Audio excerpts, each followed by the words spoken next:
이 통화정책회의 결과 보면서 시장 오늘 추가로 올라갈 수 있겠다라는 생각을 잠시 했었는데요. 좀 아쉽습니다. 시장은 다시 방향성 탐색에 들어간 상황이고 다양한 이슈들이 있었는데 그냥 뜨뜻미지근한 반응을 오늘 왼종이 보여주는 것 같아요. 수급도 그러하고요.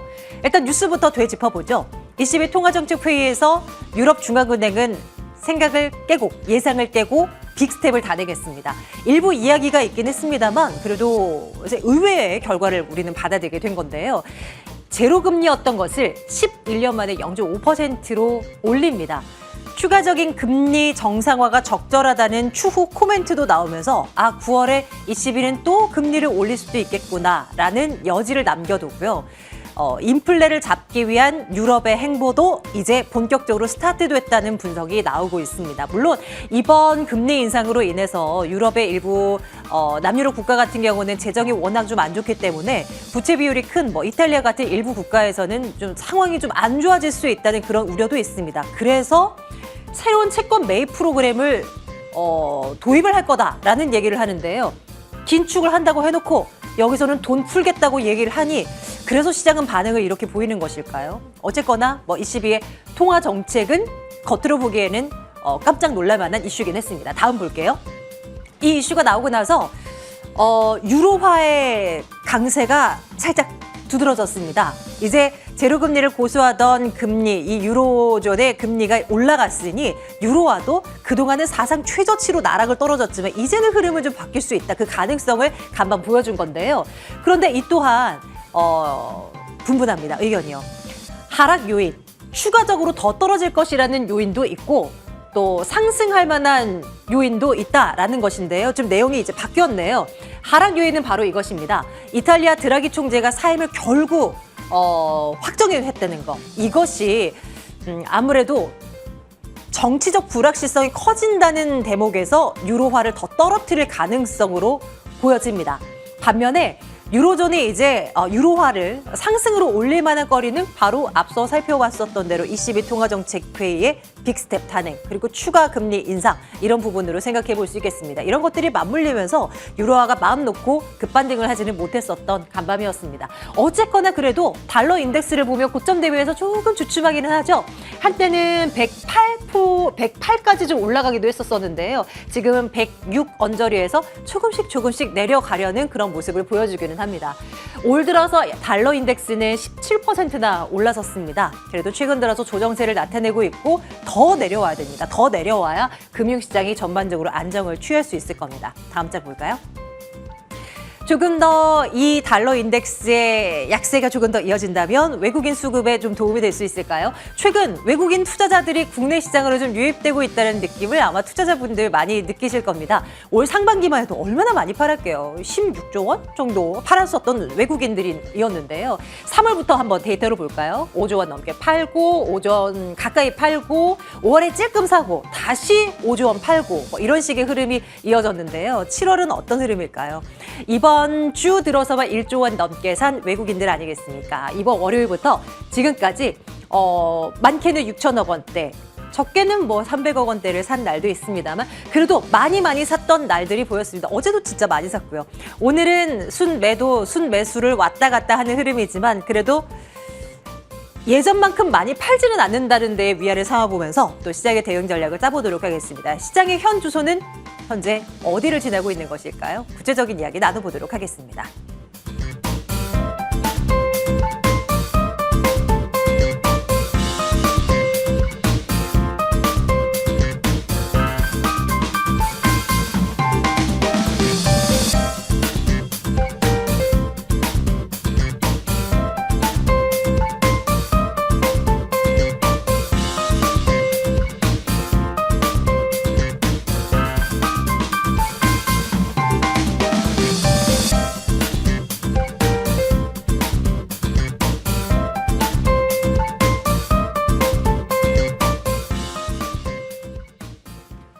네, 오늘 시장에 대한 이야기는 이분과 함께하겠습니다. 이지환 IS 대표와 함께하도록 합니다. 대표님 어서 오세요. 안녕하세요. 네, 시장에 대한 해석을 좀 해주십시오. 요즘에 뭐 같은 뉴스를 놓고도 시장의 움직임도 다르고 해석도 분분해서 갈피를 잡지 못한 지가 어느 수개월이 넘어갑니다.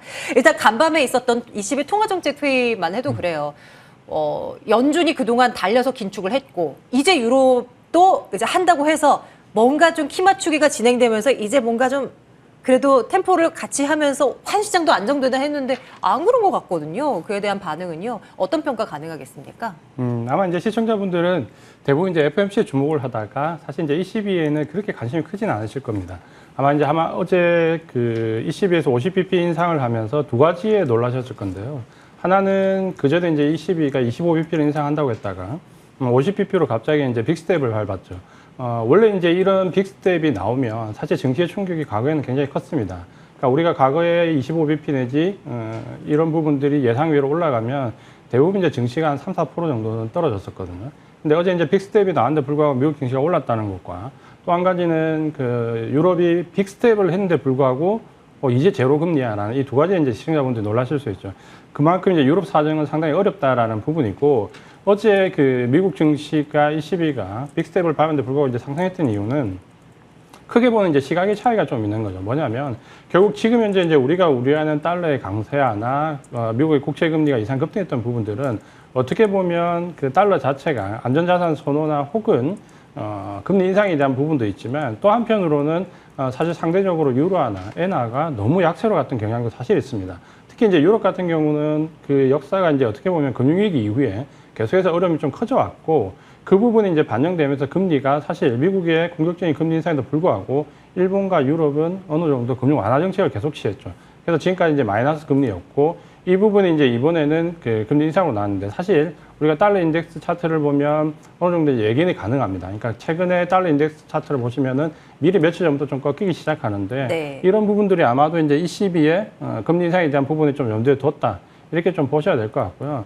또 하나는 이제 이걸 보는 시각이 결국은 이제 시장이 어느 정도 정상화되는 부분을 좀 감안을 하셔야 됩니다. 그러니까 지금 현재 미국의 국채 금리나 달러의 인덱스의 강세 현상은 사실 어떻게 보면 경제 기반한 사이클보다는 좀 더 과도한 우려가 있거든요. 그러니까 그 부분들은 결국에는 ECB의 거의 제로 금리 이하의 정책 또는 엔하의 어떻게 보면 장기 국채 금리를 막아놓고 지금 좀 왜곡된 부분 이제 이런 부분들이 서서히 이제 정상화되는 과정이고 당장은 지표를 보면 좀 악화되고 어려울 수 있겠지만 이 부분이 전반적으로 왜곡된 부분이 정상화된다라는 과정으로 본다면 네. 오히려 이제 증시가 조금 안정화될 수 있는 계기가 될 수 있다. 이렇게 말씀을 드리겠습니다. 그러니까요. 그거를 기대를 하고 있는데 너무 섣부른 생각일까요? 하루 만에 왜 이게 안 바뀌어? 라고 하면서 또 막 답답한 그런 마음을 또 갖고 있었습니다.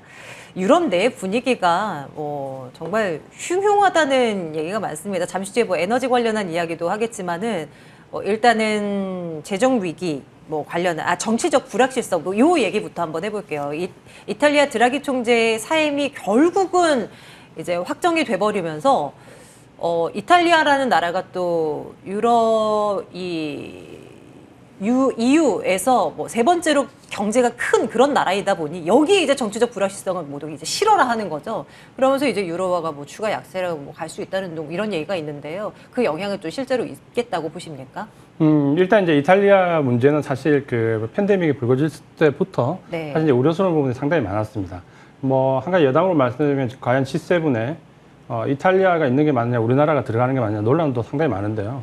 어떻게 보면 이제 그만큼 이탈리아가 입지가 많이 흔들리고 있다는 부분인데 이번에 이제 ECB 그 정책을 보시면 아마 좀 혼란스러운 부분이 있을 겁니다. 좀 전에 이제 앵커분께서 말씀하셨지만 금리를 인상하는데 국채를 매입해? 이게 무슨 말이지라고 생각할 수 있는데 네. 그거에 이제 보통 이제 그 EU라는 특성 때문에 나오는 거거든요. 결국 이제 ECB가 금리를 인상할 때는 과거의 사례를 보면 이 분절화 방지책이라는 게 나옵니다. 이 분절화 방지책은 뭐냐면 금리는 인상하는데 국채는 매입을 하는 겁니다. 상당히 상반되는 얘기인데 왜 그러냐면 지금 이제 유럽을 보더라도 이런 금리 인상을 견딜 수 있는 국가가 있고 독일이나 프랑스처럼 사실 그리스나 스페인이나 지금 말씀하신 이탈리아 같은 경우는 상당히 위태로운 상황이 지금 연출되고 있습니다. 그러다 보니까 이런 금리 인상을 용납하고 받아들이기가 상당히 어려운 국가들도 있죠. 그러니까 다 연합 국가채이기 때문에 이걸 이제 감안해서 금리를 인상하게 되면 어려운 국가의 국채를 매입해준 정책을 따로 씁니다. 그러니까 이거를 이제 분절화 방지안이라고 얘기를 하는데 그러니까 이게 이제 유럽의 그 금리 인상의 이제 하나의 특징이죠. 그래서 지금 아마 그리스나 스페인 그리고 이제 이탈리아를 두고 굉장히 우려하는 부분이 많으실 건데 이 부분은 보통 이제 과거의 사례를 보면 이 본조라 반기를 통해서 적절하게 국채를 매입해주면서 네. 이 국채에 대한 금리 그 과도하게 이제 움직이는 변동성을 제한시켜 줍니다. 그러니까 그런 부분을 본다면 너무 염려할 부분은 아닙니다. 다만 지금 이제 그 ECB가 왜 이렇게 계속해서 마이너스 금리를 11년 동안 그 유지를 했냐라는 부분을 좀 본다면 그만큼 경제가 어렵다는 부분이고 이후에 좀 이따 우리나라 수급에서도 잠깐 말씀드리겠지만 올해 우리나라에서 자금이 빠져나간 그 외국인들 1, 2가 거의 다 유럽에 있죠. 영국 자금이라든지 스위스 자금 여기가 이제 가장 크고 그 다음에 이제 일본, 캐나다 자금 반면 이제 미국계 자금은 우리나라 지금 유입이 되고 있거든요.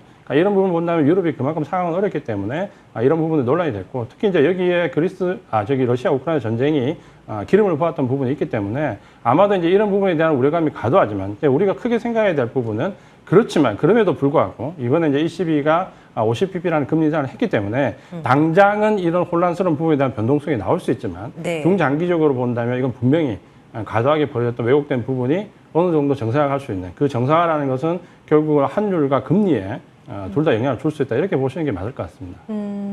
에너지난에 대한 이야기도 좀 해주세요. 최근에 그 노르트 스트림 가스관 재가동 얘기가 나오면서 그래도 한숨을 돌리긴 했다 뭐 얘기가 나오지만 또 뭐 러시아 푸틴 대통령은 뭐 원래 터빈 2개 돌려야 되는지 지금 하나밖에 못 돌리는 상황이기 때문에 예전만큼 그 가스 뭐 이거 오고 가지 못한다 뭐 이런 얘기를 하고 있더라고요.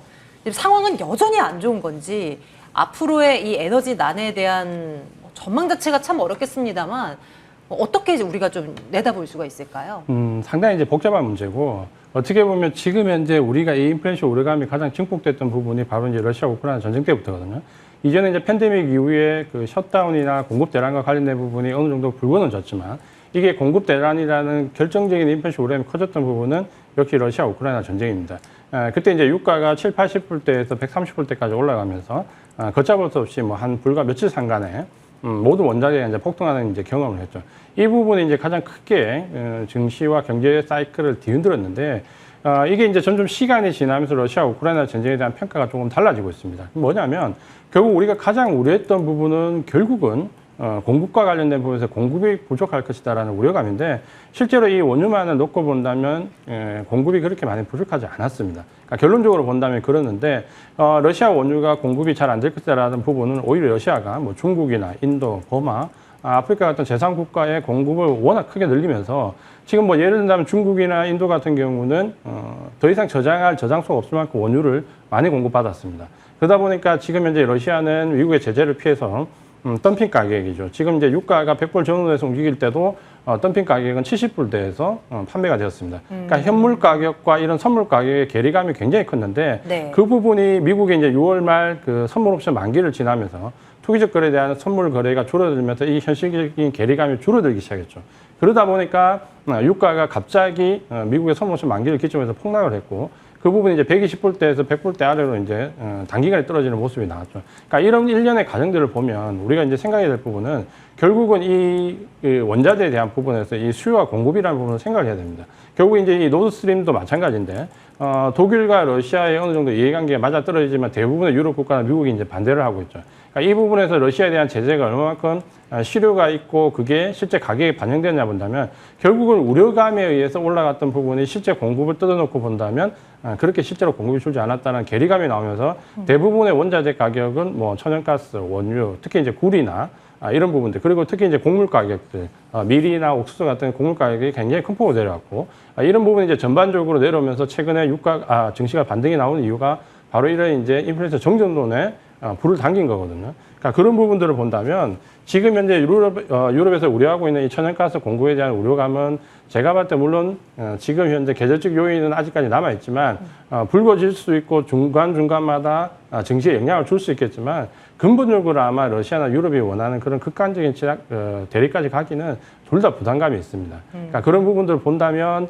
너무 이제 그 부분에 몰입돼서 좀 우려하기보다는 네. 지금 현재 그 불거지고 있는 부분의 현실과 이 정서상의 괴리, 정서상으로 굉장히 우려감은 크지만 현실적인 가격은 떨어지고 있는 부분을 본다면 오히려 지금 현재 우리 시청자분들께서 좀 주목해야 될 부분은 그런 분위기보다는 가격에 오히려 더 집중을 하시는 게 맞습니다. 그렇게 본다면 지금 원자재나 곡물 가격이 현실화되고 있는 떨어지고 있는 이 가격대에서는 지나치게 우려하기보다는 오히려 정점전에 조금 더 힘을 실어주는 방향으로 보시는 게 좋을 것 같다. 이렇게 말씀을 드리겠습니다. 그러면 어느 정도 지금 고점 찍고 좀 이렇게 안정화되는 과정이다라고 대표님께서는 지금 보시는 건가요? 그렇게 보는 게 맞을 것 같고요. 특히 그 곡물 가격이 5월 중순에 고점을 형성했고 원자재 네. 가격이 6월 중순에 그 선물 가격이 고점을 형성했거든요. 네. 그럼 그게 이제 현물 가격으로 진행이 되고 그 현물 가격이 소비자 가격에 전이되는 과정에 좀 시간차의 괴리감이 있습니다. 그걸 감안해 보면 그렇다면 도대체 이 인플레이션 정체감이 언제 떨어질 거냐라고 본다면 아마도 8월달 CPI나 PPI에는 가격이 반영될 가능성이 좀 높습니다. 그렇게 본다면 지금 현재 지표가 최악으로 나오는 심리와 8월달 CPI, PPI 가격이 지표가 떨어질 수 있는 그 현실적인 부분에서 바로 이제 이 정점론이 과거에 막연하게 기대를 했다면 지금은 현실적으로 다가올 수 있다 이렇게 보시면 될 것 같습니다. 만약에 대표님의 시나리오대로 진행이 된다면 우리가 제일 그동안 싫어하고 걱정했던 키워드인 인플레가 어느 정도 전점 찍고 이제 꺾이기 시작한다라는 얘기일 거고 미국의 8월 CPI가 그렇게만 나와준다면 연준의 이제 긴축 강도도 서서히 좀 더뎌지지 않을까 이런 시나리오를 쓸 수 있을 것 같아요. 그렇다면 시장도 이제 안도를 할 수 있는 그런 분위기가 형성될 것 같고요.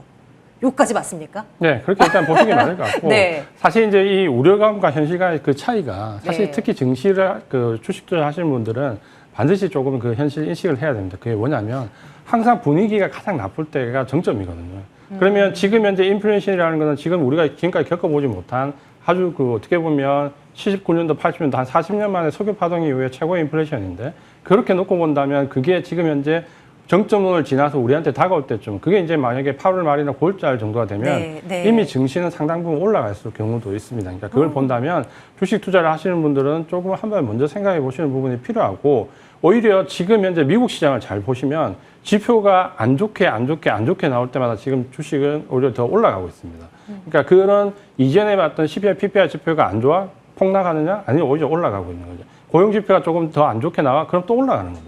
그러니까 그걸 본다면 이제 정점론이 사실 힘을 얻을 수 있는 시기는 분명히 왔다. 네. 이렇게 보시면 될 것 같습니다.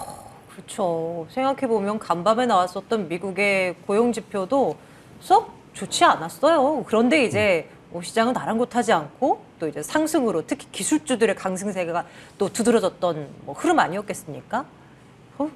그렇게 갔으면 좋겠는데 일단 이제 국내 시장으로 한번 또 가볼게요. 외환 시장이 자꾸 신경 쓰입니다. 간밤에 유로화가 강세 보이고 달러가 한풀 꺾이고 했으면 원달러도 분명히 좀 영향을 받았어야 하는데 그래서 장 초반에는 저도 한 1,300원 초반이나 혹은 그 이상까지 내려갈 수도 있나 요거를 한번 생각했었는데 1도 아닌 거예요. 오히려 더 올라요. 이 현상은 어떻게 봐야 될까요? 일단 그 차트를 하나만 띄워볼게요. 그 달러와 유로와 엔 그 비교 차트를 한번 띄워봐 보시면 지금 보시는 게 이제 달러 인덱스 차트와 유로와 엔화 그 선물 차트입니다. 그러니까 선물이 조금 더 빨리 움직이기 때문에 선물 차트를 보면 지금 이제 달러 인덱스가 굉장히 가파르게 빨간색 올라가다 조금 꺾이기 시작했고 네. 유로화나 특히 이제 유로화는 최근에 보면 이제 바닥권에서 조금 고개를 드는 모습이 이제 나오고 있죠. 완전 디커플링이네요. 네, 위아래가. 완전 디커플링 되어 있고 네. 엔화는 여전히 그 장기 국채 금리를 지금 인으로 막아놨기 때문에 어쩔 수 없이 이제 저런 상황을 지금 보이고 있는데 우리가 이제 달러의 그 환율에 대한 우려감이 상당히 많습니다. 왜냐하면 환율이 1,300원을 넘어갔을 때 지금 이제 예를 들 때가 언제냐 뭐 금융위기, IMF 주로 이제 이럴 때 1,300원이 넘어갔다가 우려감을 많이 표시하거든요. 네. 근데 이제 우리가 생각할 때 저 달러 인덱스를 보고 느껴야 될 게 뭐냐면 보통 이제 우리가 위기 상황에서 달러가 1,300원 넘어갔을 때는 달러가 강하다기보다는 원화가 약세로 갑니다. 그러니까 글로벌 증시가 평탄한 가운데 원화가 유일하게 약세로 떨어지면서 이 달러가 1,300원대로 벌어지는 거거든요. 그러니까 지금은 보시면은 원화가 밑으로 떨어지는 게 아니라 달러가 강세로 가는 거죠. 그러니까 이게 상황이 다르다는 거죠. 같은 1,300원대라도 원화가 약세로 가느냐 아니면 지금처럼 달러가 강세로 가느냐에 따라서 위기에 대한 그 판별력이 좀 다른데 지금은 원화가 약세로 유일하게 약세로 가는 게 아니라 달러가 강세로 가는 거고 특히 저 달러 인덱스를 보면 유로화나 엔화의 그 약화 현상이 굉장히 심한데 특히 이제 저 달러 인덱스 같은 경우는 주요국 통화 6개국을 평가를 하는데 예를 들면 이제 그 유로화가 차지하는 비중이 한 57% 정도 됩니다. 네. 그러니까 달러 인덱스가 그 상승하는데 57%는 오히려 유로화 약세 때문이라고 보시면 되는데 그런 부분들을 본다면 지금 현재 우리가 이 환율이 1,300원대를 오르내린다고 해서 좀 너무 이제 비관적으로 봐야 되느냐 그렇진 않다. 우리가 원화만 유일하게 약세를 가면서 달러가 그 정도로 약화되면 상당히 문제가 되지만 지금은 글로벌하게 본다면 오히려 원화가 뭐 유로화나 엔화 대비로 해서 그렇게 약하게 가는 건 아닙니다. 그렇다면 이제 너무 우려할 필요는 없다라고 보셔야 되고 또 한 가지 그 차트를 보시면은 이제 우려하는 부분이 그거죠. 지금 보시는 차트를 하나 보면 그렇다면 우리가 예상하는 부분이 달러가 강세로 가면 결국 이제 한국에서 돈을 빼지 않겠느냐. 결국 한국에서 돈을 빼서 네. 금리도 강하게 인상하는 유럽 쪽으로, 미국 쪽으로 가지 않겠냐는 건데 네. 지금 보시는 거는 그 채권 자금 이동입니다. 그러니까 우리가 결국 이제 주식 시장을 보는데 지금 현재 채권 보유, 외국인들 채권 보유 금액은 주식은 지금 30%대에서 26%까지 외국인 비중이 줄어들었지만 채권은 지금 역대급으로 지금 보유 비중이 늘어나거든요. 그러니까 이 말은 뭐냐면 외국인들이 단순하게 주식을 팔아서 한국에서 돈이 빠져나가는 게 아니라 일단 채권 쪽으로 넘겨가면서 눈치를 보고 있다라는 거죠. 그러니까 뭐 한국에서 지금 당장 돈을 빼 한국에서 빠져나가 이런 움직임은 아니다라는 거고 그게 이제 역대급으로 채권 보유액이 늘어났다는 거는 그만큼 뭐 한국 시장을 비관적으로 보거나 나쁘게 보거나 예전에 지금 환율이 높다 해서 돈이 완전히 빠져나가거나 그런 경우는 아니다. 라는 부분은 좀 볼 수 있고 지금 이제 채권 보유액이 지난달에 조금 이제 인상적인 부분이 있었는데 이 채권을 계속해서 늘려가다가 지난달부터 채권 보유액이 조금 줄어들거든요. 그러니까 그 말은 뭐냐면 그 부분의 일정 부분이 증시로 자금이 유입되고 있다는 거거든요.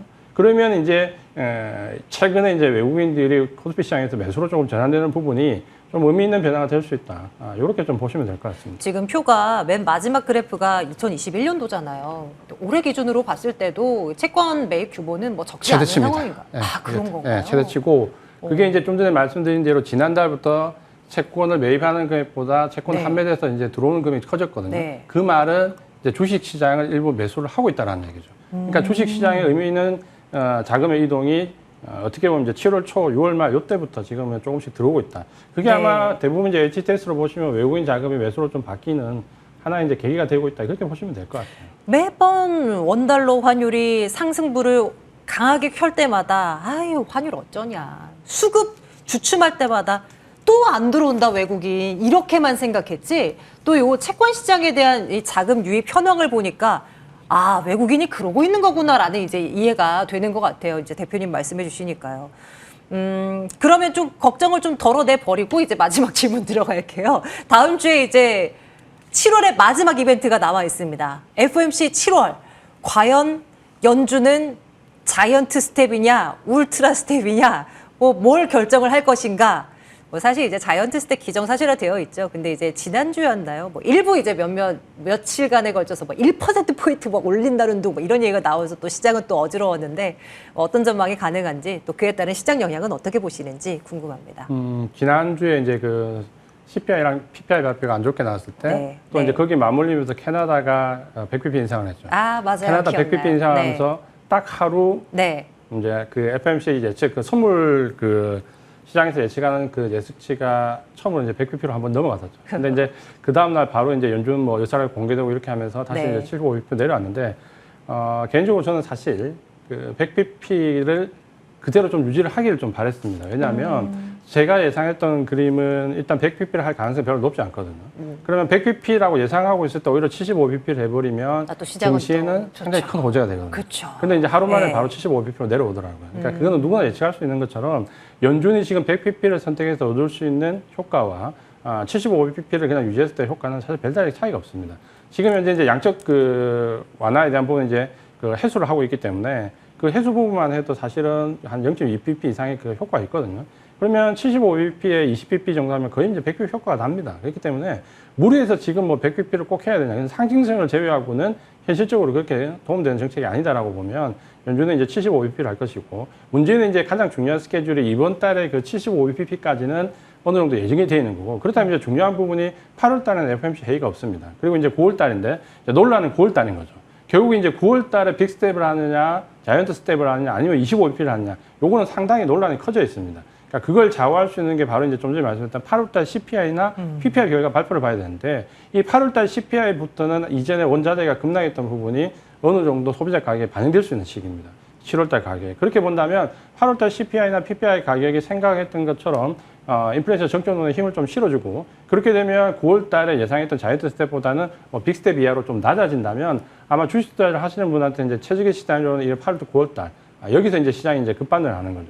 그 시나리오를 한번 생각을 해보시고 네. 또 한 가지는 이제 만약에 이제 그런 경우에 가지 않는다면 8월 달 CPI가 여전히 고공권으로 형성해서 나올 경우인데 네. 이럴 때 이제 전략이 좀 완전히 달라져야 되겠죠. 그러니까 하방 쪽에 대한 리스크나 해지 혹은 현금 비중을 높여가는 전략으로 그러니까 두 가지를 생각해 놓으시되 처음으로 이제 첫 번째에 대한 그 8월달 CPI가 개선되고 9월달이 빅스텝 이하로 떨어지는 요 경우를 한번 생각을 해보시면서 투자를 좀 해보시면 어떨까 이렇게 말씀드리고 싶습니다. 두 가지 시나리오를 다 열어보죠. 우리의 희망은 1번 시나리오대로 갔으면 하는 바람이지만 그래도 혹시 또 상황은 또 어떻게 변할지 모르니까요. 여차하면 또 전략을 달리해야 됩니다. 우리 대표님 자주 뵐게요. 그리고 이제 고맙습니다. 그때그때 맞는 대응 전략을 좀 챙겨주셨으면 좋겠습니다. ISL 이지환 대표와 함께 시장 이야기 나눠봤습니다. 고맙습니다. 고맙습니다.